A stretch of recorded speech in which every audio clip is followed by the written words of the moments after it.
Wabarakatuh. Waalaikumsalam. Alhamdulillah. Alhamdulillahilladzi an'ama 'alaina bi ni'matil imani wal islam wa ja'alana fis sihhati wal 'afiyah.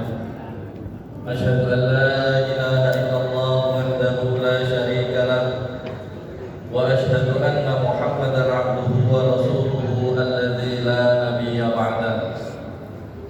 Allahumma salli wa sallim wa barik ala sayyidina Muhammadin wa ala alihi wa sahbihi wa man tabi'ahum bi ihsan ila yaumiddin, amma ba'du.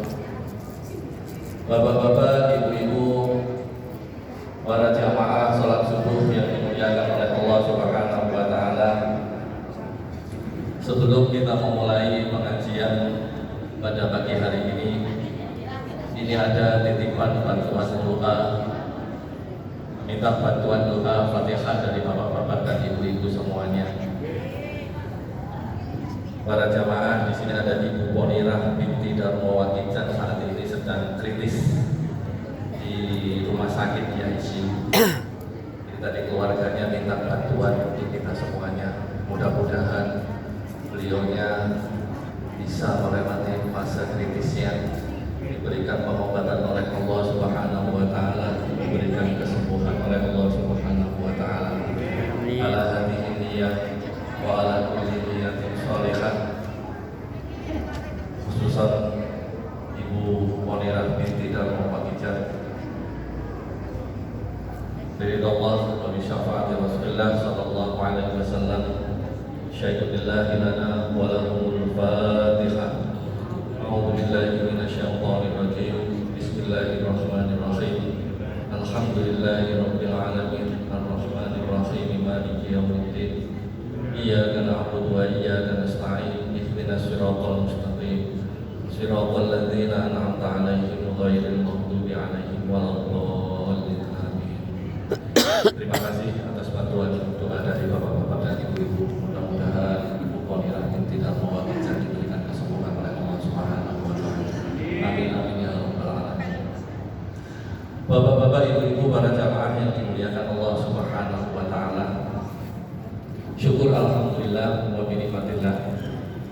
Pagi hari ini kembali kita ditakdirkan oleh Allah Subhanahu wa taala bisa melaksanakan sholat subuh secara berjamaah di masjid kita yang tercinta ini, bisa silaturahim kembali, bisa ikut pengajian rutin kembali dalam keadaan sehat walafiat.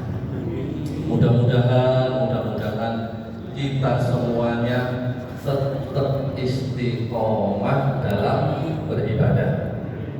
Sholat jamaah di masjidnya istiqomah, ngajinya istiqomah, baca Al-Qur'annya istiqomah, tahajudnya istiqomah, puasa Senin Kamisnya, puasa Kamis Kamisnya istiqomah.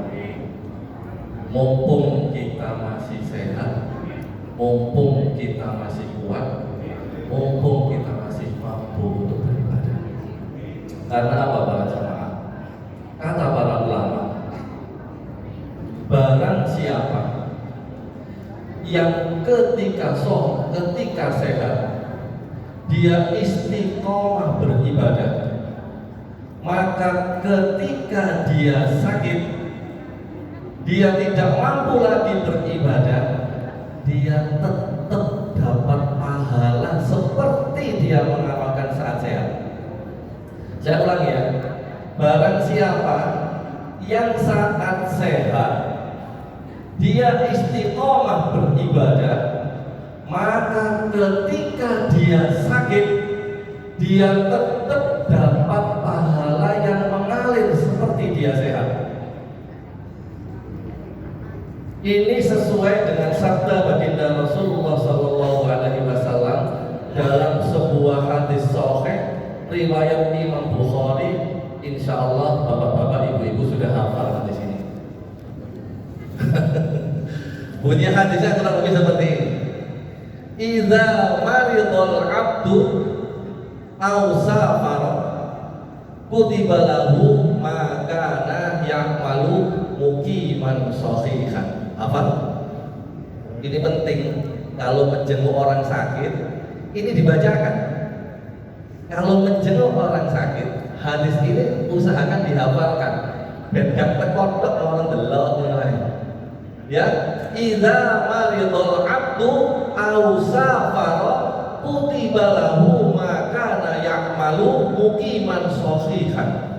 Kata Rasulullah, apabila seorang hamba itu sakit atau bepergian safar menempuh perjalanan, maka kata Rasulullah, kutiba lahu ma kana ya'malu muqiman shahihan. Dia tetap dicatat pahala baginya sama seperti amalan-amalan dia sehat. Masya Allah, bapak-bapak, ibu-ibu, para jamaah, inilah besarnya rahmat Allah kepada orang-orang yang istiqomah. Allah itu sangat cinta dengan amalan-amalan yang istiqomah meskipun sedikit. Saya ulangi, Allah sangat cinta dengan amalan-amalan istiqomah meskipun sedikit, apalagi banyak. Kata Rasulullah, ahabbul a'mali ilallah adwamuha wa in qalla. Amal yang paling Allah cintai adalah amal yang dawam. Tahu dawam ya? Dawam itu terus menerus, ajak, continue, konsisten, tidak putus-putus, tidak dong-dongan, kadang iya kadang tidak. Dawam itu terus menerus. Itu adwamuha. Setiap hari sholat jamaah, setiap hari sholat tahajud, setiap hari baca Al-Quran, itu namanya adwamuha, dawam. Itu amalan yang paling dicintai oleh Allah, wa in qalla, meskipun sedikit. Makanya ibu-ibu, bapak-bapak, usahakan kita itu punya amalan-amalan yang istiqomah. Sudah punya semua ya? Usahakan punya. Contoh, istiqomah sholat subuh berjamaah, jangan putus-putus. Istiqomah. Kalau sudah istiqomah, nikmat. Ada halawatul ibadah, kenikmatan ibadah. Tahajud, istiqomah. Jangan tahajud, tahajud lagi, tahajud lagi. Setiap hari. Baca Al-Quran setiap hari, ditarget. Habis sholat maghrib saya baca Al-Quran. Habis subuh saya baca Al-Quran. Terus. Setiap hari punya amalan-amalan yang istiqomah. Karena apa? Karena begitu kita ada udzur syar'i. Apa udzur syar'i itu? Sakit. 2, haid. 3, bepergian. Pada saat itulah amal itu akan terputus. Tapi Rasulullah sudah berjanji, begitu ada udzur syar'i, amalan itu terputus, sudah berjanji tetap pahala itu akan mengalir kepada kita. Kalau itu istiqomah. Kalau nggak istiqomah, enggak. Makanya amal yang paling dicintai oleh Allah itu adalah amalan yang istiqomah. Mudah-mudahan semuanya istiqomah sampai akhir hayat kita. Mau tanya saya, ada nggak di sini yang tidak pernah sakit? Ada, nggak mungkin. Tidak mungkin ada manusia yang tidak pernah sakit. Tidak mungkin. Semua manusia pasti pernah sakit. Semua manusia pernah sakit. Saya termasuk. Meskipun saya jauh ini sering sakit juga. Dan ketika sakit, bapak-bapak, ibu-ibu, saya yakin akan sedikit berkurang amal ibadah kita. Biasanya amalan-amalan sunnah sudah mulai kita tinggalkan. Contoh ini, saya pernah sakit vertigo sekali. Ada yang punya vertigo di sini? geliyang, mumet geliyang kayak mau jatuh, melek geliyang, sujud geliyang. Apa yang terjadi? Akhirnya sholat sunnah lewat Pak. Gak sholat sunnah saja, tahajud mau sholat udah geliyang, udah mau jatuh, mual gak karu-karuan. Apa yang terjadi? Sholat tahajud gak bisa, qobliyah subuh juga gak bisa, ba'diyah maghrib juga gak bisa, duha gak bisa. Wong melek aja geliyang kok. Apa yang saya lakukan? Saya yang pilih yang wajib-wajib sambil menahan geliyang Pak. Akhirnya cuma gini tak satu, melek terus gini, melek gini aja. Yang wajib yang saya kerjakan, yang sunnah lewat korban.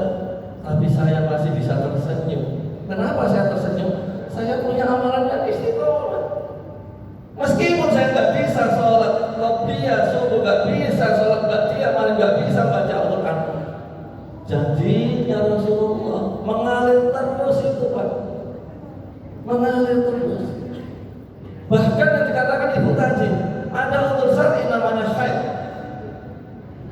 Itu menurut ulama-ulama fikih, termasuk Imam Syafi'i, dalam kitab Syarah Muslimnya Imam Nawawi itu disebutkan untuk ibu-ibu terutama ini ya. Ada yang nggak pernah haid di sini?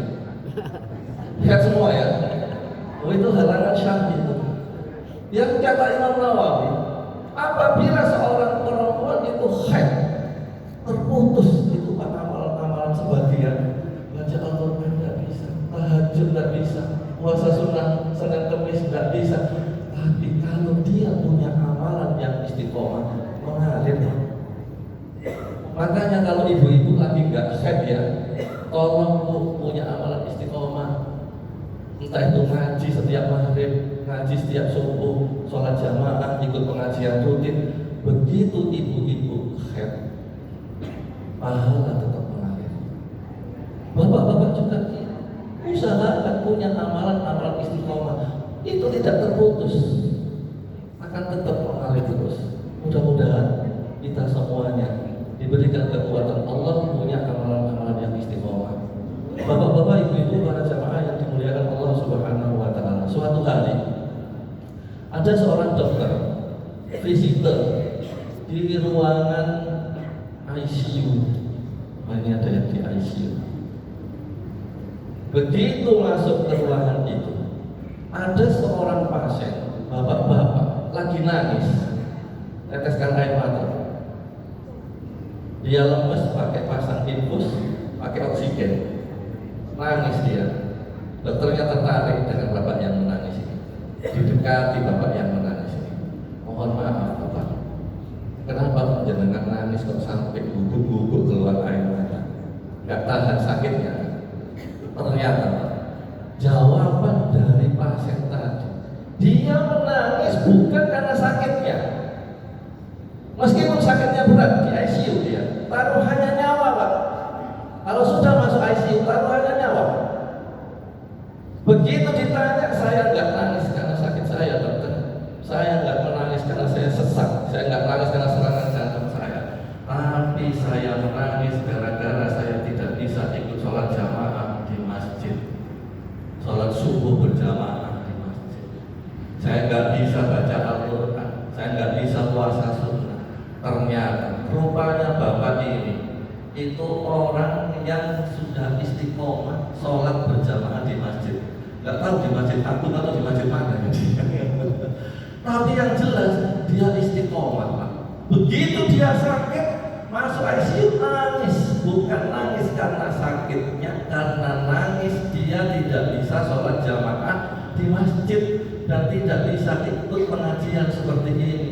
Dia tahu fadilah sholat berjamaah di masjid ini, ikut pengajian fadilahnya juga gini. Begitu terputus, ya Allah, saya tidak dapat pahala dari sholat jamaah, saya tidak dapat pahala dari pengajian rutin setiap subuh di Masjid Agung. Dia nangis gara-gara itu. Untungnya dokternya ini tahu agama Pak. Enaknya dokter yang tahu agama gitu. Semuanya kalau bisa tahu agama lah. Begitu dia menangis gara-gara dia merasa tidak dapat pahala dari sholat berjamaah di masjid, pengajian, ngaji Al-Quran dan puasa, muncullah hadis idza maridul abdu aw safar kutiba lahu ma kana ya'malu muqiman shahihan. Apabila seseorang itu sakit atau bepergian, dia tetap mendapatkan pahala dari amal yang istiqomah yang dikerjakan selama ini. Tersenyum, Pak. Tahu nggak, dokter itu kalau menghadapi pasien tersenyum itu senang. Obat pertama dari seorang pasien bukan obat minum. Obat pertama dari seorang pasien adalah perasaan senang, perasaan lega, perasaan optimis. Itu obat pertama.